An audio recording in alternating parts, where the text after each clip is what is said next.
안녕하세요. 성경 속 깊은 지혜를 통해 우리의 삶을 돌아보는 시간입니다. 오늘 우리가 함께 나눌 이야기는 때로는 우리 자신조차 인지하지 못하는 마음속 깊은 곳에 자리한 교만과 하나님께서 가장 기뻐하시는 마음의 자세인 겸손에 관한 것입니다. 이 이야기가 여러분의 영혼의 작은 씨앗이 되어 믿음의 열매를 맺는 데 도움이 되기를 바랍니다. 저희 채널을 구독하고 좋아요를 누르시는 것은 더 많은 분들과 이 은혜를 나누는 귀한 동참이 됩니다. 주님의 이름으로 여러분을 축복하며 이제 말씀 속으로 함께 들어가 보겠습니다. 오늘 우리가 다룰 주제는 사실 매우 어렵습니다. 바로 교만과 겸손에 대한 것이기 때문입니다. 왜 어려울까요? 만약 어떤 사람이 교만함에 빠져 있다면 그는 자신이 교만하다는 사실 자체를 거의 인지할 수 없기 때문입니다. 이것이 교만의 가장 무서운 속성입니다. 그래서 교만에 대해 이야기할 때 정작 그 메시지를 가장 필요로 하는 사람들은 종종 이 자리에 내 친구가 왔어야 하는데 혹은 이건 내 배우자가 들어야 할 소리인데라고 생각하며 다른 사람을 떠올리곤 합니다. 하지만 저는 오늘 이 자리에 계신 우리 모두가 잠시 스스로를 돌아보길 소망합니다. 성경 전체를 통틀어 하나님께서 교만과 거만한 만큼 강하게 경계하고 미워하시는 죄는 없기 때문입니다. 잠언에서 하나님은 교만한 눈을 미워하신다고 가증히 여기신다고 분명히 말씀하십니다. 이토록 하나님께서 단호하게 말씀하시는 문제 앞에서 우리가 먼저 우리 자신을 살피지 않고 말씀을 듣는다면 그것은 어리석은 일이 될 것입니다. 그래서 본격적인 이야기에 앞서 잠시 주님께 우리의 눈을 열어주시길 기도하는 시간을 가졌으면 합니다. 잠시 하던 일을 멈추고 하나님께서 오늘 우리 각자에게 말씀해 주시기를 구합시다. 혹시 아직 믿음이 없는 분이 계시다면 그저 어색하게 계셔도 괜찮습니다. 아무런 부담 갖지 마십시오.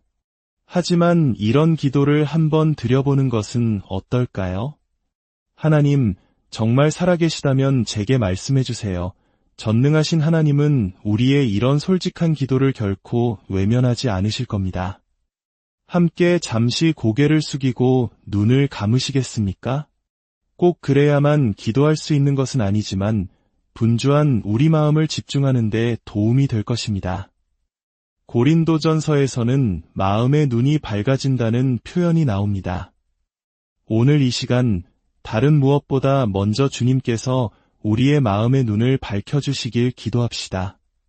그래서 오늘 밤 그분의 거룩하심과 동시에 우리 마음의 실체를 명확히 볼 수 있게 해달라고 간구합시다. 하나님 아버지, 저희는 그저 형식적인 예배나 의무적인 신앙생활을 원치 않습니다. 오늘 밤 우리 영혼 가장 깊은 곳에 말씀하여 주시옵소서. 우리 스스로는 결코 볼 수 없는 영적인 사각지대, 그 어두운 곳에 빛을 비추어 주시옵소서. 그것이 맹점의 가장 두려운 부분입니다. 우리는 스스로 볼 수 없습니다.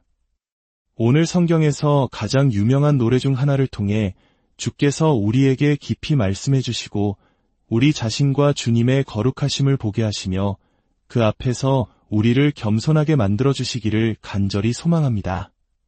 어쩌면 오늘 밤은 우리가 마음을 내어주었던 헛된 것들을 고백하고 주님께로 다시 돌아가는 회개의 밤이 될지도 모르겠습니다. 부디 이 시간이 마리아의 노래에 대한 몇 가지 새로운 지식을 얻는 것으로 그치지 않게 하옵소서. 주님의 아름다운 이름을 위하여 기도합니다. 아멘. 누가복음 1장 39절부터 함께 보겠습니다. 이때에 마리아가 일어나 빨리 산골로 가서 유대 한 동네에 이르러 스가랴의 집에 들어가 엘리사벳에게 문안하니, 이야기의 배경을 잠시 설명해 드리겠습니다. 엘리사벳의 남편 스가랴는 지금 말을 할 수 없는 상태입니다. 하나님의 약속을 교만한 마음으로 의심했기 때문에 하나님께서 그의 입을 닫으신 것입니다. 그는 아들이 태어날 때까지 한마디도 할 수 없게 됩니다. 그리고 그의 아내 엘리사벳은 성경의 표현을 빌리자면 나이가 매우 많아 아이를 가질 수 없는 여인이었습니다. 그런데 기적적으로 임신하여 벌써 6개월이 되었습니다. 41절입니다.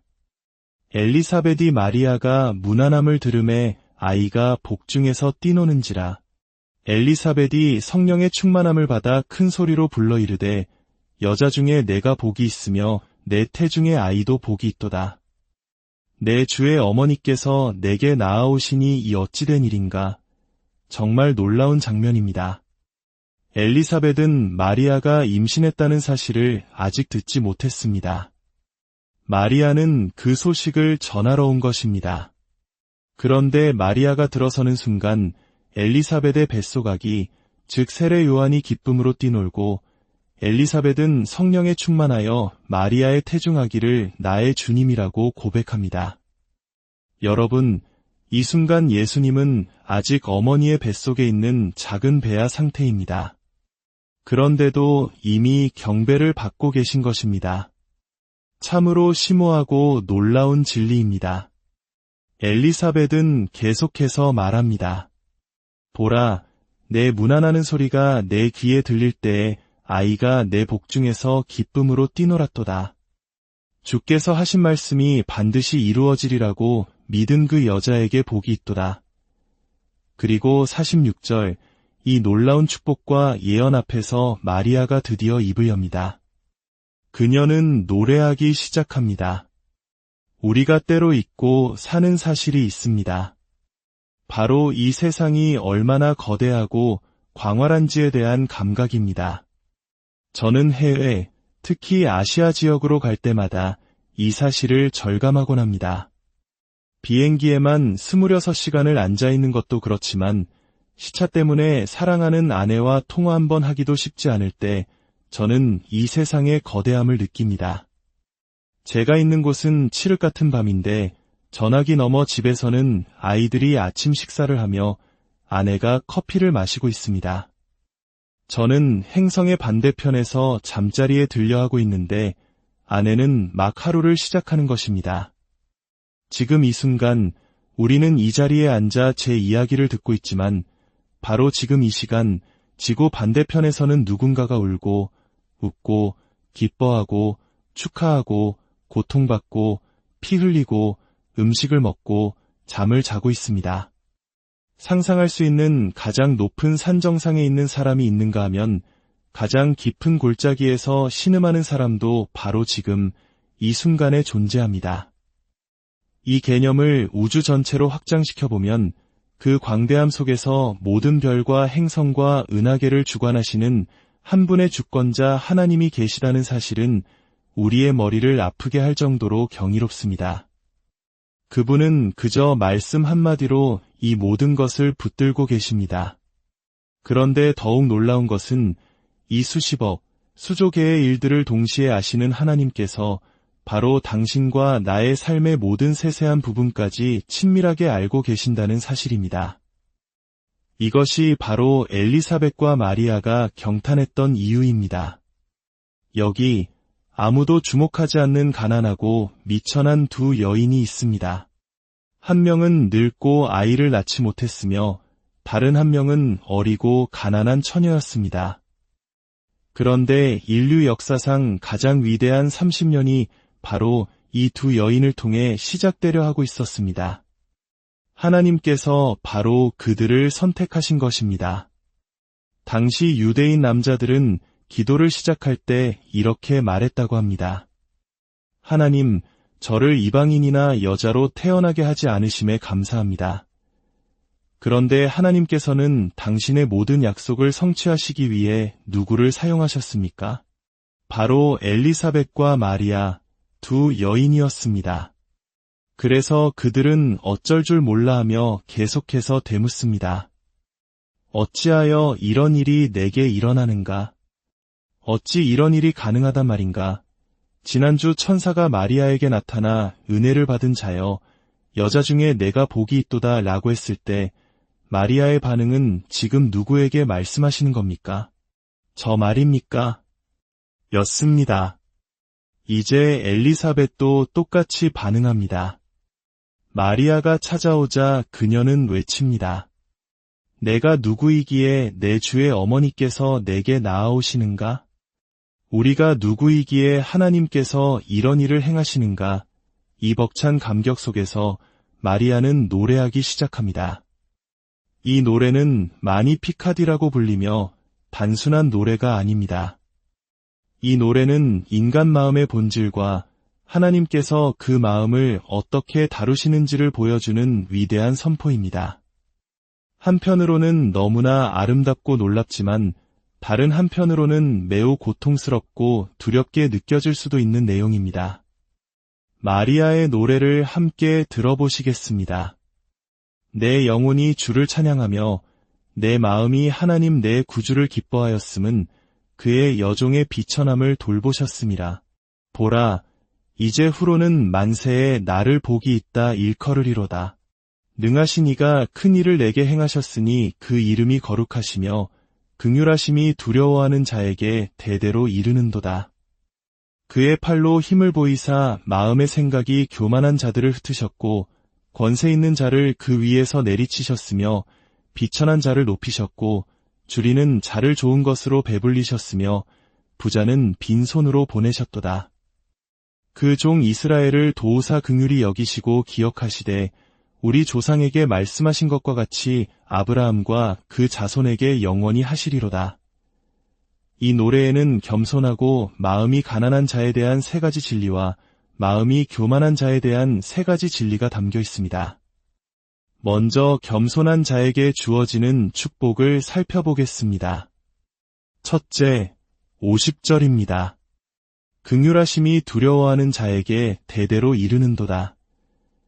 여기서 두려워한다는 것은 공포에 떠는 것을 의미하는 것이 아닙니다. 거룩하고 선한 의미의 두려움, 즉 경외심을 의미합니다. 동물원에 사나운 수사자가 있다고 상상해 보십시오. 아무도 그 우리에 들어가 사자의 뺨을 때리지는 않을 것입니다. 우리는 사자의 힘과 위엄을 알기에 존중하고 조심스럽게 대합니다. 이것이 바로 하나님을 경외하는 마음입니다. 하나님의 자비는 그분을 경외하는 자들에게 임합니다. 성경 곳곳에서 이 진리는 반복됩니다.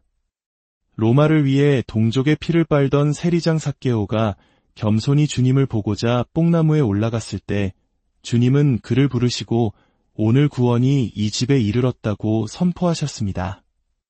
죄인들과 창녀들, 술주정뱅이들이 예수님 발 앞에 엎드려 울며 회개했을 때 주님은 그들과 함께 식사하셨습니다. 자기 아들을 고쳐달라고 간청하는 이방 여인에게 예수님께서 자녀의 떡을 취하여 개들에게 던짐이 마땅치 아니하니라 고 차갑게 말씀하셨을 때를 기억하십니까? 그러나 그 여인은 주여 올소이다마는 상 아래 개들도 아이들이 먹던 부스러기를 먹나이다 라고 겸손히 대답했습니다. 그러자 예수님은 감탄하시며 내 믿음이 크도다. 내 소원대로 되리라고 말씀하셨습니다. 십자가 위의 강도 역시 마지막 순간에 겸손히 주님을 의지했을 때 오늘 내가 나와 함께 낙원에 있으리라는 약속을 받았습니다. 과거가 어떠하든 배경이 어떠하든 종교적이든 아니든 누구든지 겸손히 하나님 앞에 엎드리면 그분의 자비를 발견하게 됩니다. 둘째, 52절입니다. 권세 있는 자를 그 위에서 내리치셨으며 비천한 자를 높이셨고 하나님께서 위대하게 사용하신 인물들을 보십시오. 이스라엘의 가장 위대한 왕 다윗은 누구였습니까? 선지자가 왕을 기름 붓기 위해 왔을 때 가족들조차 그를 기억하지 못해 들판에 버려두었던 보잘것없는 양치기 소년이었습니다. 모두가 거인 골리앗 앞에서 떨고 있을 때 이 작은 소년이 하나님의 이름으로 나아가 승리했습니다. 하나님은 비천한 자를 들어 왕으로 삼으셨습니다. 살인자였던 목동 모세, 불황무식한 어부 베드로, 예수님께서 이 땅에 오셨을 때 그분은 종교적으로 훈련된 엘리트들을 제자로 부르지 않으셨습니다. 오히려 학교에서 쫓겨나 세상의 기준으로 볼 때 별 볼 일 없던 사람들을 부르셨습니다. 하나님은 마음이 낮은 자들을 높이십니다. 하나님의 아들이 이 땅에 태어나실 때 그분은 어떤 화려한 왕궁을 택하셨습니까? 아닙니다. 이름 없는 작은 마을의 가난한 처녀를 택하셨습니다. 예수님은 마구간에서 태어나셨습니다. 그리고 그 탄생의 첫 소식은 누구에게 전해졌습니까? 당시 사회에서 가장 천대받던 목자들에게였습니다. 하나님은 이처럼 낮은 자를 높이시는 분입니다. 셋째, 53절입니다. 주리는 자를 좋은 것으로 배불리셨으며 감사하는 마음만큼 강력한 감정은 없습니다. 우리가 가진 것에 감사할 때 부정적인 것을 보기보다 받은 은혜를 헤아릴 때 우리의 마음은 어떤 환경도 초월하는 기쁨으로 채워집니다. 배고픔에 굶주렸던 사람이 먹는 음식이 무엇이든 그 맛은 꿀맛 같을 것입니다. 그 순간에는 말할 수 없는 감사가 넘쳐납니다. 마찬가지로 자신의 죄로부터 자유로워지기를 갈망하는 죄인, 마음속의 비밀스러운 어둠과 절망, 분노에서 벗어나기를 간절히 바라는 영혼, 즉 영적으로 줄인 자가 주님께 나아올 때 하나님은 그를 가장 좋은 것으로 채워주십니다. 그러나 자신이 배고프다는 것을 인정하는 것은 매우 겸손한 자세입니다. 우리는 종종 난 괜찮아, 난 배불러라고 말하며 결코 우리를 만족시킬 수 없는 세상의 빵을 입에 쑤셔 넣으려 합니다. 하지만 자신이 영적으로 굶주렸음을 인정하는 겸손한 자만이 하나님께서 주시는 참된 만족을 누릴 수 있습니다. 겸손이란 무엇일까요? 그것은 자신의 죄인됨을 깊이 깨닫는 동시에 하나님의 거룩하심을 아는 것입니다. 그리고 이 둘은 결코 한 공간에 있을 수 없다는 것을 인정하는 것입니다. 성경은 우리의 의로운 행위조차 하나님 앞에서는 더러운 옷과 같다고 말합니다. 우리의 선행조차 그분의 거룩함 앞에서는 아무것도 아님을 깨달을 때 우리는 비로소 예수 그리스도의 보혈만을 의지하게 됩니다. 이것이 바로 겸손입니다. 하지만 마리아의 노래는 여기서 그치지 않습니다. 이제 교만한 자들에 대한 무서운 선포를 들어보십시오. 첫째, 51절입니다. 그의 팔로 힘을 보이사 마음의 생각이 교만한 자들을 흩으셨고, 여기서 마음의 생각이라는 단어는 원어로 상상 또는 허망한 계획을 의미합니다. 이것은 실로 두려운 말씀입니다. 하나님께서 교만한 자들을 그들 마음속 상상의 세계 속에서 흩어버리신다는 뜻입니다. 예를 들어 보겠습니다. 어떤 사람이 과거 종교적인 환경에서 상처를 받고 율법적인 부모 밑에서 자랐다고 합시다. 그는 나는 절대 저렇게 살지 않을 거야라고 다짐하며 반대의 길을 걷습니다. 하지만 그의 마음속에는 여전히 해결되지 않은 쓴뿌리와 상처가 남아 있습니다. 교만은 그가 진짜 문제를 보지 못하게 합니다. 현실은 그의 마음속 상처인데 그의 상상 속에서는 다른 사람의 옷차림이나 말투 혹은 교회의 방식이 문제라고 생각하게 만듭니다. 그는 마음속에 저 사람만 아니면 이 환경만 바뀌면 괜찮을 것이라는 허구의 세계를 짓고 그 안에서 방황합니다. 진짜 문제인 자신의 마음을 들여다보지 못하기에 그는 결코 치유받을 수 없습니다. 질투도 마찬가지입니다. 질투의 근원은 언제나 불안과 두려움, 그리고 하나님에 대한 불신입니다. 현실은 내 삶에 대한 하나님의 계획을 신뢰하지 못하는 내면의 문제인데 교만한 마음의 상상은 다른 사람의 성공이나 행복을 탓하게 만듭니다. 저 사람은 운이 좋아서, 저 사람은 부모를 잘 만나서라고 생각하며 현실의 문제를 직시하지 못하고 상상의 세계에서 분노하고 원망합니다. 이것이 교만의 가장 비극적인 결과입니다. 교만한 사람은 현실을 보지 못하고 자신이 만든 상상의 세계 속에서 살아가기 때문에 결코 성장하거나 치유될 수 없습니다.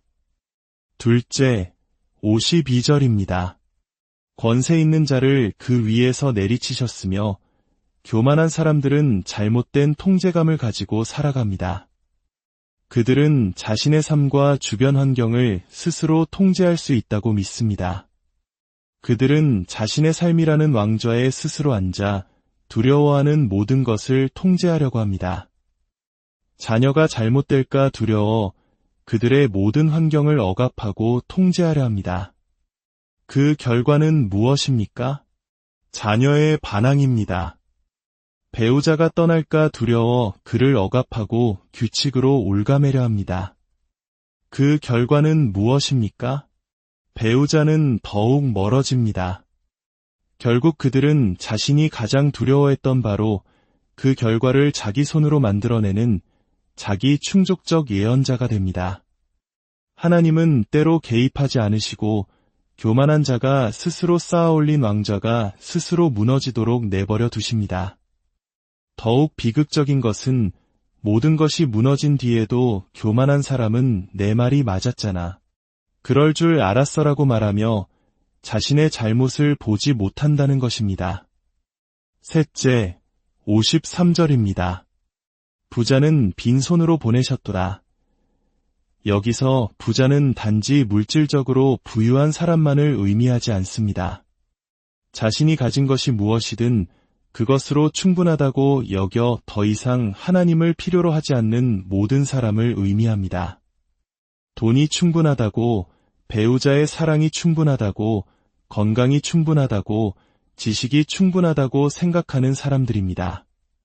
하지만 제가 여러분께 한 가지는 확실히 보증할 수 있습니다.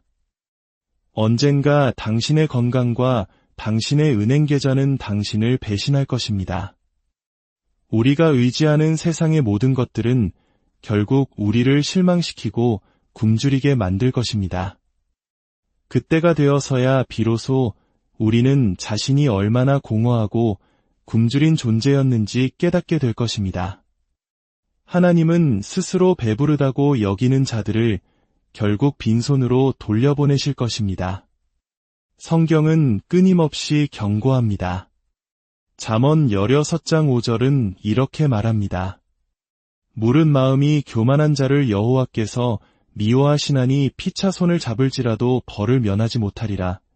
야고보서 4장 6절은 이 모든 것을 요약합니다.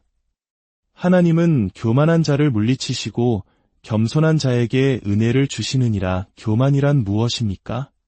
우리가 하나님이라고 착각하는 것입니다. 우리의 필요와 의존성을 인정하기를 거부하는 것입니다. 내 결혼 생활은 내가 알아서 할 거야. 내 자녀는 내가 책임져.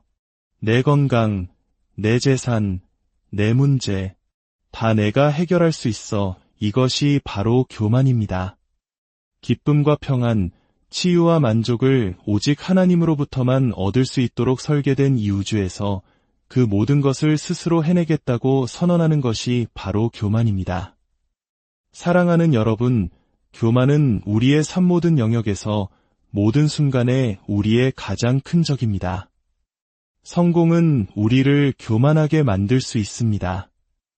어려움이 우리를 겸손하게 만들고 하나님께 부르짖게 하는 아름다운 도구가 될 수 있는 이유가 바로 여기에 있습니다. 건강과 부여, 번영이 오히려 우리를 파멸로 이끄는 저주가 될 수도 있음을 기억해야 합니다. 하나님은 교만한 자를 대적하십니다. 여러분, 이 말씀이 들리십니까? 내가 너를 대적하노라. 하지만 그분은 겸손한 자, 굶주린 자, 마음이 낮은 자에게는 은혜를 베푸십니다.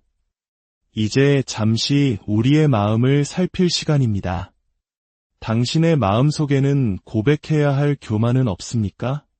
내려놓아야 할 거만함은 없습니까? 당신은 현실을 살고 있습니까? 아니면 당신이 만든 상상의 세계 속에서 방황하고 있습니까? 하나님께서는 언제나 낮은 자를 높이시고 교만한 자를 낮추실 것입니다.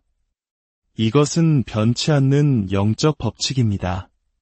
우리가 어떻게 겸손에 이를 수 있을까요? 그 첫걸음은 바로 우리의 무력함을 인정하고 겸손에 이르도록 도와달라고 하나님께 구하는 것입니다. 그것이 의존의 첫 번째 행위입니다.